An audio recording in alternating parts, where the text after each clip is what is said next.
everyone, Comic Reviewer here, this time reviewing on Blue Devil, issue number 1. Now, I would say Blue Devil was a comic book series from the 80s that sort of only had a one-hit series. Pretty much the series is meant to feature Dan Cassidy, who ends up becoming Blue Devil, and yeah, the character has appeared in Swamp Thing, Young Justice, and Justice League Unlimited. And the cover has Dan Cassidy as Blue Devil posing in a cool pose with the film roll wheels and stuff. So it starts off how, in a remote island, two people say, "There they are, the fabulous ruins of El Dudaibo, the Devil's Isle. It's just as I name Remis." And so, pretty much all hell breaks loose, and pretty much Dan Cassidy as Blue Devil says, "Defilers of the sacred grounds, prepare to feel my wrath." And so, turns out it's actually a filming where the director and her nephew are pretty much sorting out the filming. And fun fact, Gober is supposed to be kind of later on in the comics, does become Kid Devil and does become a member of Teen Titans.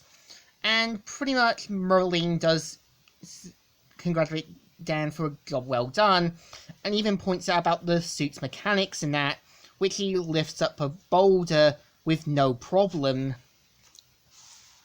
And so pretty much goes back to his trailer and even basically talks to himself, thinking about Shannon and that, and how, like, saying, "I wonder what the heck she sees in a guy like Wayne Turrent anyway."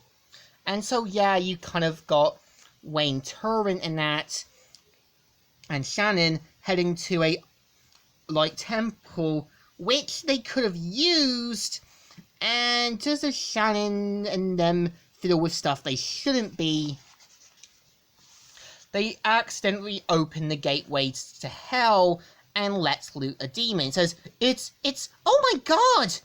At long last, confined no longer, after 6,000 years, Nebdos can feed. And so, just as they basically start filming, Wayne Turrent runs through, and they get attacked by Nebros, who makes quick work with some of the security team, and Shannon tries to call for Dan Cassidy's help, and pretty much Dan Cassidy leaving to become a superhero to take on Nebros. And of course, he uses his gadgets and gizmos to take on Nebros, and them filming it despite how dangerous it is. And so Dan Cassidy tries to make quick work, but little to no effect.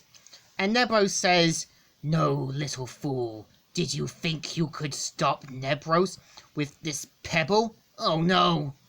And so they pretty much watch on, and you can tell Dan Cassidy has to kind of rely on his tech and stuff, and something happens to him, which they think he died.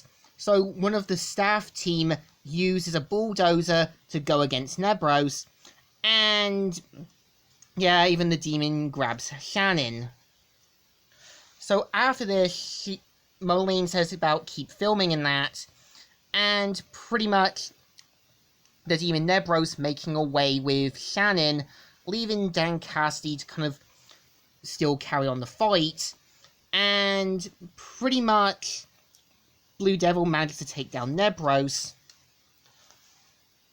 and even Shannon and Moline call out on Wayne's cowardness about not being able to help Shannon, and just as Wayne's about to make a break for it to kind of get help, and Dan Cassidy trying to take down Nebros while the others are filming, Wayne Turrent decides to do something brave and gives them a fighting edge, which they manage to give Dan a bit of a breather.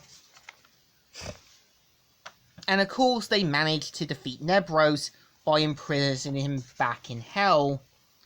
And after basically Dan Cassidy goes in, and comes out by locking him in. After basically them noticing that the costume's sweating, which it isn't supposed to, which Shannon thinks it's supposed to be part of the gimmick. As soon as Dan tries to take it off, he finds out he's stuck in it and says, "I can't get this devil suit off." And yeah, this is the story. So issue 1 is not too bad. I would say the only problem is the characterization of Dan Cassidy. I think they make him a bit of a kind of like good-hearted guy, but I think they could have made him a bit of a unlikable jerk, like him believing him to be the best stuntman and him believing that he's got this big part. It would have been like Johnny Cage from Mortal Kombat, who would start off cocky but be mature later on. And it would have been a great characterization for Blue Devil. And I think, yeah, it's not a bad issue. So I think it deserves a thumbs up. Still good and still alright. So, Comic Reviewer here, signing out.